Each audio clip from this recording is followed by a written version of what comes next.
They could have probably gone for it. They will choose not to. Super tension right now. Yeah, the thing is the rest of CLG here now, so this is an even worse position than before for Game to stick around on this Baron. True that. But they still, they're in the advantage right now. They just came off a big win. So they caught up in some of the levels, and they're going for Baron again right away. And CLG doesn't quite know about it. They're going to go in anyway, though. And Baron's at half, and they're going to get spotted. They're going to have to back off. They really can't be fighting these at half health. CLG could honestly jump in there and do a real fight. Zyler low enough that it probably would have mattered. He did pick up Sheen and Death Cap now. That cow is getting pretty beefy. Looks like that's going to turn into a Lichbane pretty soon. He's got that null magic mantle down there. Now waiting on opposite sides of the river. CLG's pushing in. They're going to get a position from the back, though. It's going to be super dangerous for these guys. Can Kevin make this work? He is the real big initiator here. He's got that nice push around. And Alistair as well. Looks like they're not going to go for it. And they're going to let themselves get out just fine. Yep, Dragon was up a good 2 minutes ago, there or thereabouts. 39-40 spawn, which, you know, once they're starting to get up to these level 8 teams and finishing off their builds, possibly not quite as interested in getting in onto this Baron. But as you mentioned, despite it being 13 for 8 and CLG having that advantage in terms of turrets and also taking the Baron, the gold is like 600 difference. Yeah. It's really nothing at all. That's what last thing he'll do for you, certainly. And I think this is a mistake by Game. They're going for the Dragon, and they do have good ward control, and Sonar doesn't have an Oracles, so they can't clear that ward control. But it's Corki just sort of taking a buff for himself, or not a buff, but the Dragon, and that's going to bring the gold back to their advantage for the first time in like 15 minutes in this game. So Game is winning, quote unquote, by most of the metrics that matter. But it's super contended right now. The kill disadvantage is nice. It's good for CLG to have, but they haven't really won in anything else that's by any significant margins. And the gold's been equalized, the dragons and all that. That's been fine. And we're just gonna have to see for now. And Big Fat LP's just gone back, sold one of his Doran's blades for a Catalyst the Protector. Banshee's Veil, probably. Yeah. Certainly doesn't need that golden mana, or gold, yeah, health and mana on level if he's already level 18. But let's see. Corki gonna pill back as well. Looks like both teams just prepared to be super, super safe. Corki picking up a cleanse sash for himself, actually. Grabbing that Quicksilver sash. He looks like he's going maybe towards Infinity Edge at this point. Scrolling around the map randomly. Yeah, CLG in their own base, but yeah, we see what Corki's picked up. Bloodthirster, Infinity Edge, Bloodthirster, Trinity Force, and a Last Whisper, now getting another pickaxe, which is most likely going to be Infinity Edge. And CLG on the right-hand side of the map means Game is going for another Baron. Nif will try to pick down this ward, will do that pretty successfully. They do know they've got to be spotted soon. They do have a little bit of ward control, so they know they're going to get jumped on, and they're staying on it, and the Ash Arrow is good on the Xylor, and here they come, Chester in the front, will pool. And Game is content to walk backwards, but they're now really, really low. Chester was farmed enough that that ult hurt, and Rake got caught right there. Has to flash over the wall. Still extremely low, and here comes the fight. They're going to haste themselves around. Element's getting pushed back. Just the Dash keeps him alive against the Druid, or the dots right there, and they're going to keep that to a 2-0 score. But a good Golem steal here from CLG. They're going to pick that one up quite nicely, and now they're going to go for Baron. Ooh. Yeah, it makes total sense. I mean, 2 down from Gamed and the rest far from healthy.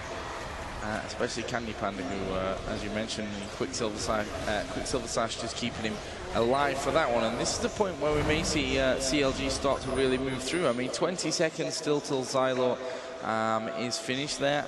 And I guess it really makes sense to be shaving off a couple of more towers while they've got that bit of extra time to do so.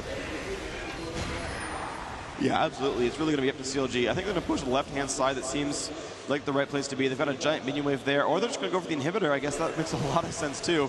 They know better than I. So there we go. Chester in the front of everything. Doesn't really care that he's going to get hit by a turret. He can self-heal just fine.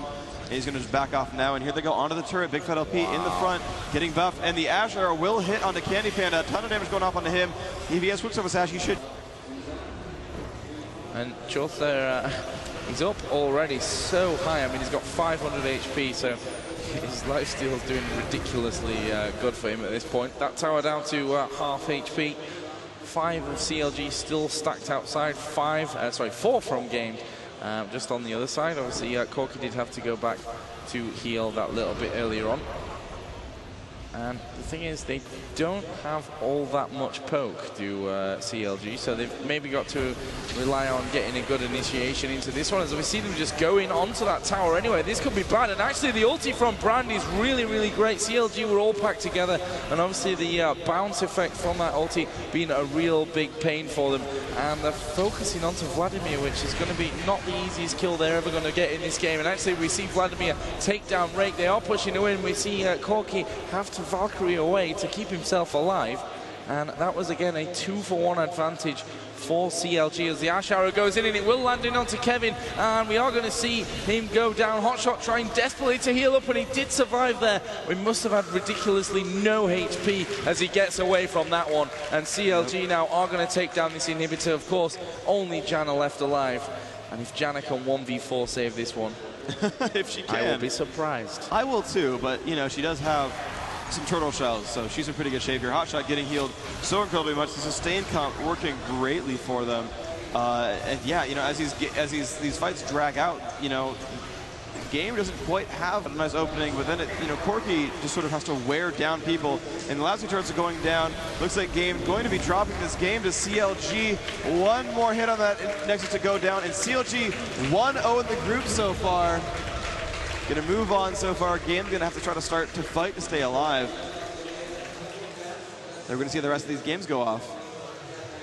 And we actually have some CLG fans in the audience as well. I can't see because of the light. What do you see? The sign there. Oh, here we go. Oh, nice. We have a sign. Just 4 to win. Nice. I like the intentional misspelling of the. Thank you very much. So, yeah, we got a CLG sign in the audience. I did see one for Against All Authority up on the back wall a little while ago. Yeah. Yeah, the CLG players look pretty happy. Shafts are smiling, talking around. See that grin on his face, doing pretty well for him. Big Fiddle P, emotionless as normal. He's pretty much CLG's Dyrus, I think. Well, pretty good. They got the job done. That's what really matters in this first matchup. You know, as we mentioned earlier on, that whole first game of the day, getting into the swing of things, and CLG definitely did.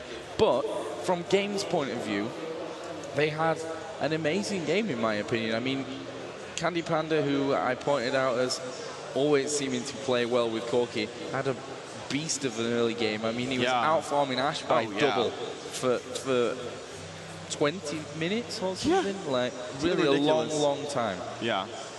But yeah, the teamwork with CLG really held them together. I really think it was the lack. And the thing is, like, this team comp looks like a burst team comp, but I don't know, for whatever reason, they couldn't get like that last 10% done. Sona would de-aggro. They managed to stun enough people. Basically, you know what it was? It was Chowster jumping into the front and saying, "Everyone target me," and then